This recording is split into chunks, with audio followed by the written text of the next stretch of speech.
जो तिरंगा है मेरे भारत देश का ध्वज, भारत की ध्वज संहिता का वर्णन करता, फ्लैग कोड ऑफ इंडिया। 22 जुलाई 1947 को जब इसको एक्सेप्ट किया गया था, स्वीकार किया गया था, देश 15 अगस्त को आजाद हुआ था। और इतने जितने मेरे देश का तिरंगा है उतने इसके कड़क नियम भी है।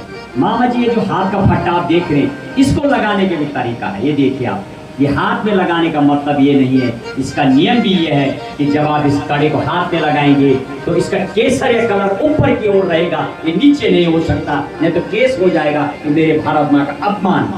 पहला नियम, आप जब भी तिरंगा को फहराएंगे, केसरिया जो रंग है मेरे भारत देश का, मेरे भारत माँ का, वो ऊपर रहेगा। जैसे कि जब माताएं अपने सर की पट्टियां जो स्कार्फ होता है उसको भी एक सीधे आकार में लगाया जाता है, ये तो मेरे देश का अभिमान है, मेरे देश का तिरंगा है। 30 नियम इसको फहराने के आपको बताए गए थे, 9 टाइप के झंडे, आज इस पर विस्तृत चर्चा करेंगे। हाथ का भी जो बैंड बच्चों का होता है उसके लिए नियम है, केसरी रंग ऊपर रहेगा, आप अपनी मर्जी से उल्टा पलटा नहीं कर सकते, पहला नियम। और जब ये इसको स्वीकार किया गया था 1947 में, बड़ा जल्दी में था मेरा देश, आजाद तो 15 अगस्त 1947 को हुआ, लेकिन तिरंगा 22 जुलाई 1947 को ही सेलेक्ट कर दिया गया और उसको एक्सेप्ट कर दिया गया। यदि इस नेशनल फ्लैग और झंडा फहराने की मौलिक अधिकार की बात करूं तो फंडामेंटल जो राइट है, आपके मौलिक अधिकार, उसमें 19A जो आपको आजादी दी है मेरे भारत माँ ने, अब इसको 2004 से आपको मौलिक अधिकार है, आप जब मर्जी तब इस दुपट्टे को लगाओ, जब मर्जी तब महिला लहंगा पहन सकती है।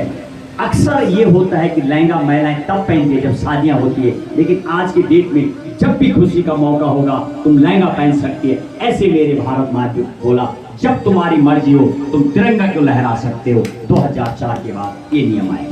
यदि मैं पूर्व में बात करूं यार, भाग 3 आर्टिकल 19A, जिसमें प्रेस 3 चीज उसमें आज की डेट में देखने को मिलती हैं। 19 जो भाग है उसमें 6 क्लॉजेज है, यानी 6 चीजों के आप में उसमें व्यवस्था है जो आपको फ्रीडम ऑफ स्पीच, बोलने की आजादी, आप अपनी बात रख सकते हैं, चाहे वो पॉजिटिव हो या नेगेटिव हो। अभी पाकिस्तान ने अपने स्वतंत्रता मनाया था 14 अगस्त को, किसी बंदे ने उस देश के लिए बेस्ट कोशिश लिख के दे दिया था, किसी ने केस कर दिया सुप्रीम कोर्ट में, और पिछले महीने फैसला है मेरे सुप्रीम कोर्ट ने बोला किसी को भी किसी देश का यदि स्वाभिमान है और कोई देश यदि आज़ादी मना रहा है तो ये कहीं भी लिखा हुआ नहीं है कि आप किसी को बधाई मत दो। तो सुप्रीम कोर्ट ने बोला ये आपका फंडामेंटल राइट है, आर्टिकल 21 आपको मौलिक अधिकार देता है, उसने बधाई दी। तो किसी दूसरे देश को भी आप बेस्ट विशेष कर सकते हैं। तो जब 2004 में जब से आपका मौलिक अधिकार बना है तिरंगा फहराना, 1950 में भी राष्ट्र ध्वज का जब प्रतीक, यानी पहले 1950 में तिरंगा फहराया गया था 26 जनवरी को, तो उस टाइम नियम बना दिया गया था। और उसके बाद जब लोगों ने फिर इसको थोड़ा प्रॉपर इस्तेमाल नहीं किया लोगों ने, तो उसके बाद फिर 1971 राष्ट्रीय गौरव के यानी अनादर पर रोक अधिनियम एक एक्ट आया। 1971 में एक कानून बन के आया कि आपको तिरंगा, यदि आपने तिरंगा को प्रॉपर इस्तेमाल नहीं किया तो आपके ऊपर केस फाइल हो जाएगा। फिर 2002 में भी एक नया नियम आया, भारत की ध्वज संहिता, फ्लैग कोड ऑफ इंडिया, उसके लिए फिर नियम बना कि आपको तिरंगा को कैसे फहराना है। जिस